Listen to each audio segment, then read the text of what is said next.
जननी जन्म सौख्यानां वर्धने कुलसंपदां पदवी पूर्व पुण्यानां लिख्यते जन्म पत्रिका गजाननं भूतगणादिसेवितं कपित्थजम्बो फलसारभक्षितम् उमासुतं सोह विनाश कारणं नमामि विघ्नेश्वर पादपङ्कजं सो आदित्याय च सोमाय मंगलाय बुधाय च गुरु शुक्र शनिभ्यश्च राघवे केतवे नमः माता पिता गुरु துணை கொண்டு உலகெங்கும் வாழக்கூடிய நெக்ஸ்ட் ஜென் நேயர்கள் அனைவருக்கும் வணக்கம். நான் உங்கள் டாக்டர் வி ராஜ்குமார் சிவாச்சாரியார் பேசுகிறேன். அனைவருக்கும் எனது பூரண ஆசீர்வாதங்கள். இன்றைய தினம் நாம் பார்க்கக்கூடியது வார ராசி பலன் என்ற வகையிலே திங்கக்கிழமையிலேருந்து ஞாயிற்றுக்கிழமை வரைக்கும் எப்படி இருக்குது அப்படிங்கிறத நம்ம பார்க்க போகிறோம். இந்த வார ராசி பலனில் மேஷ ராசியிலேருந்து மீன ராசி வரைக்கும் என்னென்ன சொல்கிறது, அஸ்வினி நட்சத்திரத்திலிருந்து ரேவதி நட்சத்திரம் வரை பரியந்தம் எப்படி இருக்குது அப்படிங்கிறத நம்ம தெரிஞ்சுக்க போகிறோம். அதாவது ஒவ்வொரு வாரமும் நமக்கு என்னென்ன நடக்கும், இப்படி இருக்கும், அதை நம்ம தெரிஞ்சுக்கிறதுக்கும் அதை நம்ம பார்க்கறதுக்கும் அதை நம்ம தெளிவுபடுத்திக்கிறதுக்கும் சரியாக இருக்கும். என்னென்ன விஷயங்கள்லாம் இது உள்ள ஹைலைட் பண்ணி சொல்லியிருக்காங்க, எந்தெந்த ராசிக்கெல்லாம் எப்படி இருக்கும், என்னென்ன விஷயங்களை ஹைலைட் பண்ணி சில விஷயங்கள் சொல்லியிருக்காங்க அப்படிங்கிறது இதில் நீங்கள் பூரணமாக தெரிந்து கொள்ள முடியும். அதனால தான் இந்த வார ராசி பலனை இந்த வாரத்துக்கு இந்த ராசிக்கு இப்படி தான் நடக்கணும், அப்படி தான் நடக்கும். புதன்கிழமை இப்படி தான் நடக்கணும் அப்படின்னு சொன்னால் இந்த புதன்கிழமை அந்த ராசியில் பிறந்தவர்களுக்கு இப்போ மிதுன ராசி அவங்க புதன்கிழமை சொன்னால் அவங்களுக்கு இந்த வாரத்தில் இப்படி தான் நடக்கணும், அப்படி தான் நடக்கும். இந்த வாரத்தில் வெள்ளிக்கிழமை நீ கவனமாக இருக்கணும்னு வெள்ளிக்கிழமை கவனமாக தான் இருக்கணும். அதாவது சொல்லலாம், அதை நீங்கள் அதுபடி சில விஷயங்களை ஏற்றுட்டீங்க அப்படின்னு சொன்னால் அது உங்கள் கையில் இருக்குது. என்ன பண்ணணும், எப்படி பண்ணணும் அப்படிங்கிறது. அதாவது நம்ம தெரியாமல் நமக்கு ஒரு சில விஷயங்கள் இருக்கும், தெரிஞ்சு நம்ம ஒரு சில விஷயங்கள் தவறு செய்யக்கூடாது. நம்ம தெரிஞ்சுட்டோம், ஓகே நமக்கு இந்த ராசிக்கு குருஜி நமக்கு இந்த விஷயம் எல்லாம் சொல்லியிருக்காங்க, ஸோ நம்ம இப்படி பார்த்துக்கணும் அப்படின்னு நீங்கள் ஒரு முடிவு கிளாரிட்டி பண்ணிட்டீங்கன்னா ஓகே. அது பண்ணிக்கல அப்படின்னு சொன்னால் கஷ்டம். வாங்க வீடியோக்குள்ளே போகலாம்.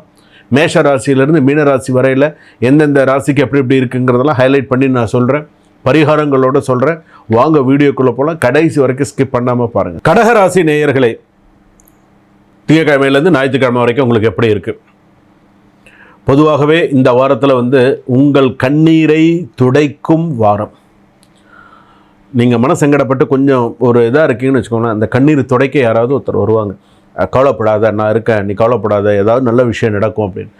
ஏன்னு கேட்டால் ஆயுள்ய நட்சத்திர கடகராசி, பூச நட்சத்திர கடகராசி, புனர்பூச நட்சத்திர கடகராசி, இந்த கடகராசிக்காரர்களுக்கு கர்ம வினை, சில பிரச்சனைகள், சில விஷயங்கள் கடகராசி பொறுத்தளவுக்கு இப்படி தான் இல்லை. பல விஷயங்கள்லாம் இப்போ மனசில் நிறைய பயங்கள், நிறையா பிரச்சனைகள், நிறைய விஷயங்கள்லாம் மனசில் நம்மளுடைய கர்ம வினைகள் ஏன் நமக்கு இப்படி இருக்குது, நமக்கே சில விஷயங்கள்லாம் இப்படி இருக்குதுன்னு சில பயங்கள்லாம் வரது சகஜம்தான்.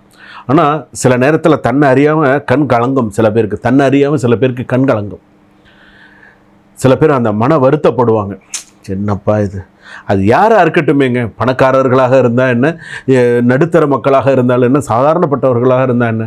ஆனால் அந்த ராசிக்குரிய சில நபர்களுக்கு தன்னை அறியாமல் சில பேருக்கு அந்த கண் கலங்கும். தன்னுடைய கஷ்டத்தை நினச்சி நம்ம எத்தனையோ பேருக்கு இவ்வளோ செஞ்சோமே, திரும்ப நமக்கு செய்கிறதுக்கு இத்தனை பேர் இப்படி யோசிக்கிறாங்களே அப்படிங்கிற மாதிரிலாம் இருக்கும். நமக்கு செய்கிறதுக்கு யோசிக்கிறாங்களே, நம்ம யாருக்கும் எந்த விதமான பாகுபாடு பார்க்காம நம்ம நிறையா செஞ்சோமே, ஆனால் நமக்கு செய்கிறதுக்கு எல்லாரும் இப்படி தயங்குறாங்களே, எல்லாரும் இந்த மாதிரி இருக்காங்களே அப்படிங்கிற மாதிரிலாம் உங்களுக்கு எண்ணங்கள் வரும். ஏன்னா நீங்கள் செஞ்சு கெட்ட பேர் வாங்கிட்டீங்க. செஞ்சு நல்ல பேராக இருந்துட்டால் பரவாயில்ல, சரி நல்ல பேரே வேண்டாம், அந்த கெட்ட பேர் இருக்குது பார்த்தீங்களா, அந்த ஒரு விஷயம். சில பேர் உங்கள் கிட்ட வாங்கி சாப்பிட்டவர்கள் நன்றி மறந்தவர்கள் நிறையா பேர். ஞாபகம் வச்சுக்கோங்க. ஒரு ஏணியாக இருந்து நீங்கள் நிறையா பேர் தூக்கி விட்டீங்க, இன்றைக்கி அந்த ஏணியை எட்டி உதச்சிட்டு மேலே இருந்துட்டு உங்களை ஏளனமாக பார்த்துட்டு இருக்கான். உண்டா இல்லையா வாழ்க்கையில்? நினச்சி பாருங்கள். ஏன் நான் இதெல்லாம் சொல்கிறேன்னா, இந்த வார பலன்களில் இந்த வாரத்தில் உங்களுடைய கண்ணீர் துடைக்கக்கூடிய ஒரு வாரமாக உங்களுக்கு அமையும். ஏதாவது நல்ல விஷயம் நடக்கும், ஸோ கவலைப்படாது. ஏன்னா மன அழுத்தம் குறையும், மறைந்திருக்கும் அதிர்ஷ்டம் செயல்பட ஆரம்பிக்கும், குடும்பத்தில் இருந்த பதட்டங்கள் மெதுவாக சீராகும், பண வரவு முன்னேற்றம் காண்பீர்கள். சில விஷயம்ல நல்ல முன்னேற்றம் வரும். பாசிட்டிவ் ஆஸ்பெக்ட்ஸ் அப்படின்னு சொல்லும்போது உற்சாகம் உயரும், குடும்ப அமைதி திரும்ப, எதிர்பாராத பண வரவுகள் வரும். நெகட்டிவ் ஆஸ்பெக்ட்ஸ் அப்படின்னு எடுத்துட்டீங்கன்னு சொன்னால் மூன்றாம் நபர் இடையூறு அதிகமாக இருக்கும், கவனமாக இருங்க. வேலை சுமை அதிகம், பயணங்களில் உள்ள தாமதங்கள் அதிகப்படும். ஸோ கவனமாக இருங்க. பயணங்களில் நீங்கள் ஒன்று நினச்சிட்டு இருப்பீங்க, நீங்கள் வந்து இந்த பக்கம் ஒன்று நினச்சிட்டு இருப்பீங்க, அது நமக்கு வேறு பக்கம் வரும். என்னடா இது அப்படின்னு, அதாவது ஒரு சில இந்த பயண தடங்கல்கள் அப்படின்னு சொல்லுவோம். ஸோ கொஞ்சம் கவனமாக இருங்க. கணவன் மனைவியில் இருந்த மனக்கசப்புகள் குறையும். பெரியோர்கள் பேசும்போது பெரியோர்களின் ஒரு ஆலோசனை உங்களுக்கு பயனளிக்கக்கூடியதாக இருக்கும். வீட்டில் புதுசாக கொடுக்கல் வாங்கல், புது பொருள் சேர்க்கறது பண்ணுறதுக்கெல்லாம் வாய்ப்புகள் அதிகமாக இருக்கும்.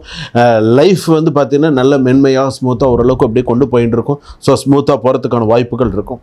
சிலருக்கு பாஸ்ட் பர்சன் திரும்ப தொடர்பு கொள்வார்கள், கவனமாக முடிவு செய்யவும். சில பேருக்கு பாஸ்ட் பர்சன்லாம் கால் பண்ணுறதுக்கான வாய்ப்புகள், நண்பர்களாக இருக்கலாம், காதலியாக இருக்கலாம், மனைவியாக இருக்கலாம், பிரிந்திருந்த மனைவியாக இருக்கலாம். ஸோ அந்த மாதிரி விஷயங்கள்லாம் இருக்குது. கடகராசி பொறுத்தளவுக்கு கள்ள தொடர்பில் கவனமாக இருங்க. ஏன்னா அது உங்களுக்கே தெரியும், இல்லீகல் ரிலேஷன்ஷிப்பில் இருக்கீங்க. அதிலெல்லாம் நிறைய இந்த வாரத்துக்கான தேவையில்லாத பிரச்சனைகள், தேவையில்லாத அவமானப்படுத்தக்கூடிய சில சூழ்நிலைகள்லாம் வரும். அந்த மாதிரி விஷயத்துலலாம் கவனமாக வீடு நிலம் மற்ற விஷயங்கள்லாம் நல்லாயிருக்கும். கான்சன்ட்ரேஷன் மாணவிகளுக்கெல்லாம் நல்லாயிருக்கு. ஆக்சிடென்ட் வார்னிங் அப்படின்னு சொல்லும்போது இரவு நேரங்களில் இரவு நேரங்களில் வாகன பயணத்தை தவிர்த்துக்கொள்ளும். ரொம்ப தூரம் போகிறது, இரவு நேரத்தில் லைட் இல்லாத ஊர்லெல்லாம் போகிறவங்களாம் இருக்காங்களே, இன்றைக்கி கிராமத்தில் லைட் இல்லாத கிராமங்கள்லாம் இருக்காரு, அந்த வண்டி வெளிச்சத்திலேயே போகிறவங்களாம் இருக்காங்க. இந்த வீடியோ பார்க்குறவங்களுக்கு தெரியும். ஸோ அந்த மாதிரி போகக்கூடியவர்கள் நீங்களாக இருந்தால் சில விஷயத்தில் கவனமாக இருங்க. ஸோ ஓரளவுக்கு உங்களுக்கு அதெல்லாம் நீங்கள் கரெக்டாக பார்த்துட்டிங்கன்னா நல்லாயிருக்கும். நீங்கள் செய்ய வேண்டிய பரிகாரம், நவகிரகத்தில் இருக்கக்கூடிய சந்திர பகவான் வெள்ளை துணி கட்டியிருப்பார், ஸ்வேதவர்ணம் ஸ்வேத புஷ்பம்னு சொல்லுவாங்க. அந்த நவகிரகத்தில் இருக்கக்கூடிய சந்திர பகவானுக்கு கொஞ்சம் பச்சரிசி வைத்து அல்லது நெல் வைத்து நெய் தீபம் ஏற்றி வழிபாடு செய்தால் இந்த வாரம் சில பிரச்சனைகள் குறையும். கோர்ட்டு கேஸ்லலாம் கொஞ்சம் கவனத்தோடு நடந்துக்கோங்க. சுபம், வாழ்க வளமுடன்.